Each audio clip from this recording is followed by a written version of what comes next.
Development is where it all begins. Nobody starts off as a full-grown grown-up capable of sophisticated problem-solving ability and awareness and um, recognition of emotions. They start off as a helpless infant and then develop into the grown-up that we recognize as a grown-up. For the purposes of a practical, applied guide to psychology, there are only 4 important developments you need to consider. Now, a traditional psychology textbook will put the number somewhere closer to 4,000, but we're just going to look at 4. All right, so the developments are, in no particular order, getting bigger, so the literal size increase that we see, the difference between an infant and a grown-up being size, the ability to integrate senses and awareness. The third is the ability to produce speech and then use speech to communicate, and so from that, all the forms of socialization and interacting with others and being aware of not just the presence of bodies, but what those bodies signify and what interactions mean. And then finally, the physical ability to procreate, so sexual maturity. So those are just 4 substantial developments that occur between infancy and adulthood, and from them we can understand the full breadth of human psychology. So if we look at everything else, well, what about childhood? What about adolescence? What about growing up and all of these terms and the years and months in which they occur? Well, I think all of that is social. I'm going to argue that all of those things are social. So if we begin with the concept of childhood, well, there's children and then there are adults and maybe there's adolescents.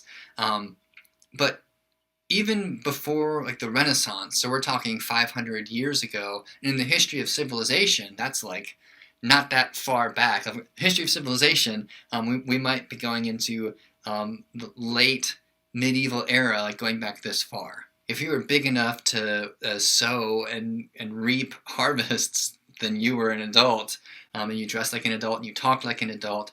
You wouldn't be able to procreate, of course, because that's a significant physiological development.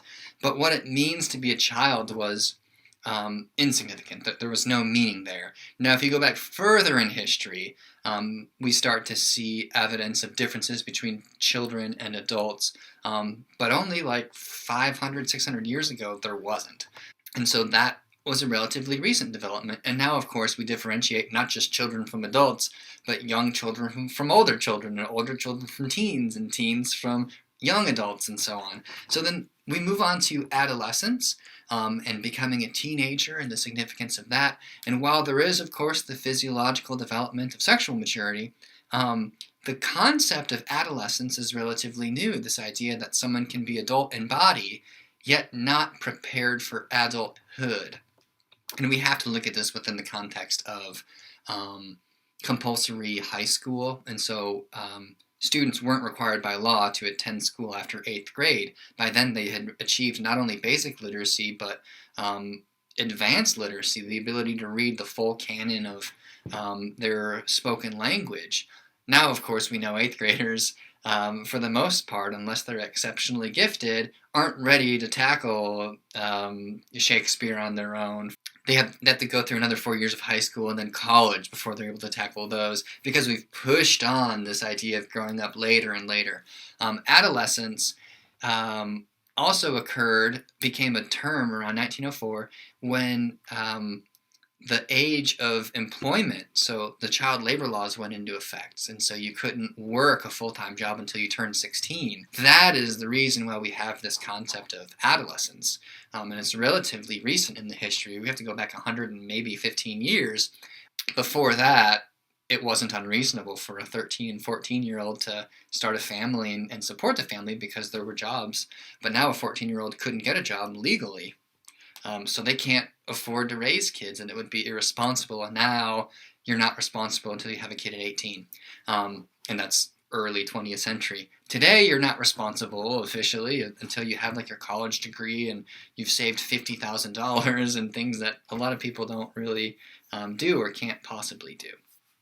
So that's adolescence. In adulthood, we can say the same thing. When you turn 18, you become an adult officially, but look at what adults are doing. Well, they're going back to school. They're staying in school until they're 22, 23, 25, 29, and I even have students in their late 20s who are thinking like, I'm not ready to be an adult yet. I don't feel grown up. And I don't know why they would feel otherwise, because they've been told year after year that you're not ready yet. You're not ready yet.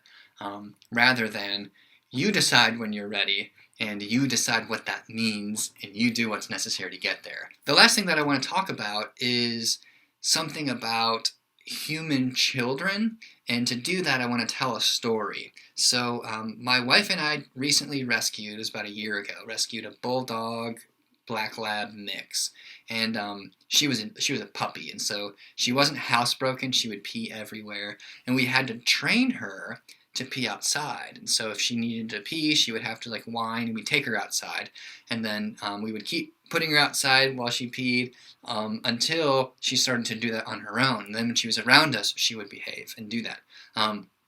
But what we really wanted was for her to do that even when we weren't around. And we even have a pet door set up for her to go in and out of, and our other dogs too. But ideally, we don't just want her to be trained, we want her to be tame. And there's a significant difference there. If a dog is trained, they'll obey you when you're there. So I snap my fingers and she sits. If she's chewing my slipper and I look at her and scold her, she'll put it down. What I want is for her to be tame, so that even when I'm not there, she won't touch my slippers. So dogs are pretty easily trained, and with persistence, they can be tamed. Now, compared to all animals, dogs are way up there in terms of tameability. But human children are even more tame. So mom says something like, don't chew with your mouth full. Or don't talk with your mouth full of food because it'll spill out. And then so the child like gets really embarrassed and red in the face whenever that happens. So whenever mom's around, they always are careful to chew with their mouth closed. No talking. But when they're tame, they do that even when nobody's around. And so that might even be like at school. They're like carefully chewing, and someone asks a question and they wait and like finish chewing their bite, because inside they're saying never talk with your mouth full or always chew with your mouth closed. And so that's being tame. But it's not just about chewing, it's everything. It's the way that you present yourself. It's how you dress. It's the kinds of things that you say and don't say. It's how you respond to your superiors or your elders, and how you treat people who are younger than you. It's the kinds of music that you listen to. It's the activities and hobbies that you enjoy. It's everything. There are all these rules that have been introjected. And so children are very tame. They do as they're told. And at a young age, this is because children are helpless. And if they don't do as they're told, then they're going to get flattened. They're going to get run over. They're going to get knocked down to nothing because they're this big and grown-ups are this big, and so children are going to get beat up on. So at birth, an infant is helpless, they're small, they're powerless, they're at the mercy of others, they are overwhelmed by emotions, which they can't differentiate between or control, and they just kind of get taken on a ride with their emotions, and they're at the mercy then of the changes in their nervous system. And if things happen to them, they have to let it happen to them because they have no power to control that. So this is the ego state by which we can understand the child. And so while there is excitement and creativity in terms of changes in interest, there's also this other side of being at the mercy of the environment and what happens. And so the first role that young people can play is the child. The next role, once they begin to take the rules of mom and dad and apply them all of the time in their life when they become tame, that is the role of parent. And so the parent always has the right answers. They're okay because they're right, and they're playing the role of somebody who's much bigger and stronger and powerful until they're challenged or they end up being wrong, and then it's right back to the child again.